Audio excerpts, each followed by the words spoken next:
We're also joined by Sameet Chavan of Angel Broking. He'll tell us on the technical side. Sameet, thanks for joining us. If you heard some of the names I've mentioned, Venky's, India Glycols, Kohinoor Foods, Arshia, Cineline, Kiri, your thoughts on them?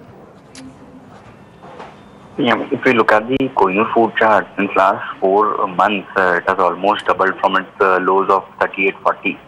The momentum is clearly strong since last couple of months. Volume have picked up substantially. So that clearly indicates that the stocks have further room to move higher. If we look at the Kohinoor food, the monthly chart certainly looks good. It has broken out from its say 1.5 years congestion zone after breaking a strong resistance of 55.60 on a closing basis. So looking at the momentum and the overall broader degree chart structure, we expect Kohinoor food to move this particular price action towards 90.92. So those who have bought it at lower levels, they might hold this position. They can now trail their stop losses higher. 65.70 has become a very strong support now, and we see Kohinoor Foods moving towards 90.95 over the next probably couple of weeks' time. Sameer, we've seen a move coming in on HDIL, Indiabulls Real Estate, Godrej Properties, Sobha, DLF, Zandu Realty. Let me just stick to 3 or 4 if I may. One being Indiabulls Real Estate, 2 being Godrej Properties, and third really being Sobha. One of the things, Sameer, that happened during the time when the market kind of slowed down for real estate is that many of them kind of ran out of money to finish projects. But I drive down and I see a number of Indiabulls real estate projects actually finishing, which means, you know, the biggest turn of revenue comes in. And also Indiabulls Real Estate has run their business slightly differently, is that they have not gone out and sold their commercial property, but actually managed them, which means they seem to be an ideal candidate for converting into REITs. Similar phenomenon with Sobha, similar phenomenon with DLF. Of course, Godrej has a slightly different model of doing joint development and all. What's your thought of these companies that have held on to these properties? Now they can be spun off into REITs, and it could be a big, you know, cash release, so to see, back for the company to start a whole new set of projects. Oh, absolutely, I agree. That is very much the case for guys who have held on to some of the commercial properties.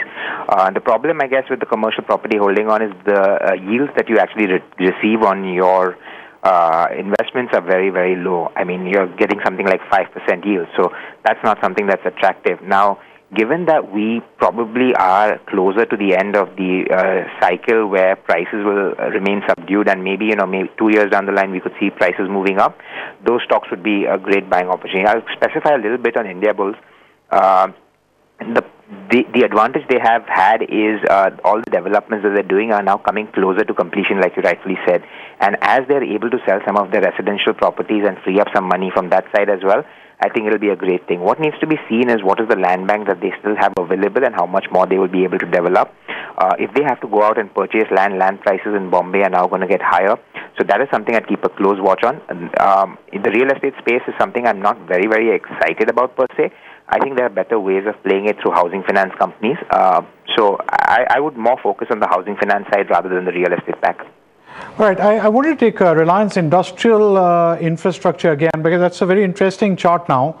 Can we bring that up in Reliance Industrial Infrastructure? Just a day chart, and then if you can show me a 3-month and a 1-year chart. So this one seems to be breaking out. You've got, we'll look at a 1-year chart and you'll be able to see that. Just a 3-month chart on this one and then a 1-year chart. So you can see essentially the level is around 470 when it first breaks out. That's the first breakout level. So you're pretty close to that one. Can we bring up the 1-year chart? About 516 or 515 is the last breakout for this stock. So you can see basically, just put a ruler across and you'll see that around 516 or 517 is the last resistance you see in the stock, at least on a yearly basis. So let's take a couple more. TPL Plastech. And then if we can put up Heikel, we'll leave Heikel for a minute. Let's first look at V-Guard. TPL Plastic, V-Guard, and Lumax Industries. Again, so TPL Plastic started to go down. So 454, once again, you'll be able to see 450, 55 is the breakout level for this stock. Again, so many of these stocks, interestingly, unlike sugar, are just in the process of now starting a new rise. So once that starts, who knows what levels we'll get out there. V-Guard, can we put up a 3-year chart on this one? And also Lumax Industries, not the auto one, but the industry is a very interesting chart. I'll show you that also. So look at V-Guard. This is broken out completely. I mean, there's no resistance whatsoever. And that's a very interesting scenario. We'll also look at this Lumax Industries now and see if that one's playing out a similar scenario. Absolutely. I mean, it's got about a 55 degree, incline, so to speak. So, I mean, what does it matter? Well, I mean, if you have a 30-degree incline, basically means the stock's not got that kind of speed. I mean, if you have a 55, 60, 90 degree means just shooting up. You can see it in the chart. It's absolute this thing. Sameet, Chavan, if you've looked at these three stocks, Lumax Industries, V-Guard and TPL Plastic, and also if you can comment, because a stock like Lumax Industries has long-term momentum, but that may not be in a case like TPL. So what time horizon are you talking about when you talk about TPL Plastic, V-Guard and Lumax Industries? The time horizon would be very difficult to comment on. Those stocks have come in and there is stronger momentum now. If we talk about Lumax Industries, this monthly chart certainly looks good. It has given a multi-year breakout from its steep resistance zone of 500, 520. The stock is now trading around 700. But from current level also, if we look at the price action, the stock has a room to move towards 750, 760. The stock is clearly trading in an uncharted territory. But if we look at the price extensions, so there are some ratios that are converging around 760, 770. So ideally speaking, for Lumax Industries, 770, 780 would be a next resistance I would be looking at. So those who have bought it at lower levels, ideally they should ride this momentum. 750, 770, these are the next possible levels that we are seeing in Lumax Industries. Right. I want to bring up this Max Financial Services. Okay, so what's the excitement? They're going to be acquired, not acquired? Who knows? We will not get into it. Let's look at a 3-month chart and a 1-year chart. Was anything happening here? See, please remember in Max Financial there wasn't even any volume. All of a sudden it picks up, but anyway the charts are fine for 3 months. We'll look at a 1-year chart if it's been able to break some real mountains. Yeah, I mean, okay, so at least on the technical charts it's looking fine. Your quick comments, Sameet, on these mergers and acquisitions within insurance, because Sameet, Dalal, this is for you. So essentially my question is that these acquisitions seem to be reflecting that many players in the industry are actually not confident that they are going to be able to leverage India's growth or whatever. I mean, it's not just Max. I heard something about L&T at some point, their insurance. What is this mergers indicating to you? Why have the insurance companies not been able to scale up in spite of, the demographics? I don't think it's fair to say that they haven't been able to scale up. I think they have been able to scale up. It's just that competition is getting very, very fierce, and because of which premiums are coming down for everything.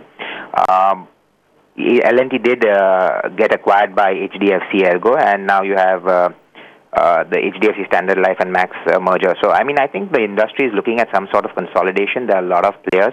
It's a good thing. It'll bode well for the insurance companies. I do think that there is still a huge market which is untapped, and it takes time. It's not easy to convince someone to take insurance. I mean, even in India, to get someone to take a car insurance, the government had to kind of make it a compulsory thing. Otherwise, a lot of people were avoiding that as well.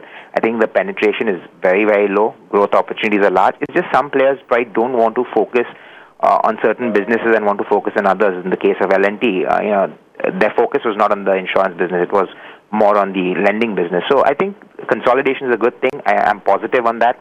I think the industry has a long way to go. So I'll remain positive on the industry. Okay. Let's take Sri Realsima High Strength Hypo. Can we put that one up? Interesting stock. Not just today, but it's been interesting for quite some time. Let's look at 3-month chart on this one. And and let's also take a look at 1-year chart on this one, because you'll be able to see how clear the trend is, and then we'll discuss this. I'll try and dig out some information for you. What exactly are these guys up to? I mean, what are they doing? But that may be tomorrow, so give me a day. Let's look at Royal Orchid Hotels. Hotel stocks, starting with Indian hotels, started to run up, but sometimes these Indian hotels will not run up as fast as some of the smaller ones. Can we just bring up Royal Orchid's 3-month chart and 1-year chart and take a look at if that's been doing a jig? Okay, so maybe at around 84 is the breakout, but we'll check it out. See, I'll tell you an interesting thing. One of the things that's happening is I'm surprised by how many people out there, which is brokers and fund managers, are talking about chemical stocks, crop chemical stocks. So that indicates to me that there's some buying going on. And so if that's going on, then maybe you will get an appreciation for some time. So let's look at HICL, HIKL or HICL, whatever it's called, HICL Limited, and then this Punjab Chemicals and Crop Protection. I think that's the stock. Can you bring up that one? HIKL Limited, and then this Punjab Chemicals and Crop Protection. I think that's its exact name. Then we'll take a look at these two also. Yeah, so let's look at a 3-month chart on this one and see if we've got that kind of appreciation. Yeah, not bad. Only thing is that around 168 is where its breakout comes. Now let's look at that Punjab Chemicals and Crop Protection, if that's what it's called. Yeah, we'll bring that one up. Yeah. Okay, so yeah, this one seems to now starting to, can we have a 1-year chart and see if this trend has been sustained? So anytime you're in doubt, just keep going back, see if the stock has sustained itself. So here it may have many levels, and so eventually finally beyond 309 it doesn't have a level. So this one still has many more steps or flows to cross. Sameet, Chavan, if you've looked at any of these stocks, HICL, Punjab Chemical and Crop Protection, Sri Real Sima, and also Royal Orchid Hotels. Generally, we don't track this counter. These particular counters have very inconsistent volumes. But if we look at the Punjab Chemical and Crop, the overall weekly as well as monthly chart, the chart structure certainly looks good. This particular stock is poised for a very strong move towards 225 to 240 kind of zone. The weekly chart certainly looks good. It has been maintaining its height of higher bottom formation. So we believe that this stock can move higher. The momentum is quite strong. 230, 235 would be the next level to watch out for in Punjab Chemicals. As far as HICL Limited is concerned, the stock is clearly moving in a very sideways trend on a broader daily chart. But if you look at the daily chart structure, today it has given a very good price volume breakout from a downward sloping trend line. So we might see this momentum continuing towards say 180, 185, which is the 50-week high as well. So I guess HICL Limited has a room to move towards say 178, 180. 150, 45 has become a very strong base now. Okay, I want to take some public sector banks. We'll just put them up. One is Central Bank. The chart was good. So we'll take a look at what's going on. See, not only that, many of these banks, they almost got jilted, if I may. I mean, people have said, oh, this is it, no public sector bank. But please, think about it. In Germany, in US, in Japan, people are ready not to take any interest rate to leave their money with the government. Now, these banks are owned by the government. So bank is your last resort. So if they're safe, they're safe. So let's look at the charts now. Central Bank, we'll also look at Indian Bank and then Corporation Bank. The Central Bank has an awesome chart. I mean, if you look at it, it's just been 40% returns and they're saying PSU banks are going down. Well, maybe they are, maybe they aren't. But on the charts, they're not going down. You have a 1-year chart on this one. Here again, I mean, they seem to be very close to a breakout at 110. Central should just break out beyond that point. Let's bring up Indian Bank. There are lots of them, but I want to take those which are moving today. Indian Bank, just look at the chart. I mean, it's almost like a 75-degree incline. 20% in 3 months. You have a 1-year chart on this one. So all of them have recovered very strongly. From a chart perspective, you're not going to own the bank. You're just going to own the share of the bank. So what you care about is how the share does, not how the bank does. So here's the stock. Even this one's breaking out. And one Corporation Bank, I'll just bring that Corporation Bank up also. I haven't seen it around for a long time, but let's see if we have a chart on this one. Okay, this one, out of those three, Indian Bank and Central seem to have a much clearer chart. Corporation maybe not that clean. Sameet Chavan, if you have any thoughts on these three banks? Clearly, the smallest names have really outperformed in last 2 to 3 weeks when everyone was refusing to enter into the stocks. If we look at the Indian Bank, the stock has given a more than 30-40% return in last 2 weeks. The momentum is quite strong, but around 130, 135, we see a very strong resistance zone. So those who have bought it at lower levels, probably around 130, 135, they should lighten up their positions.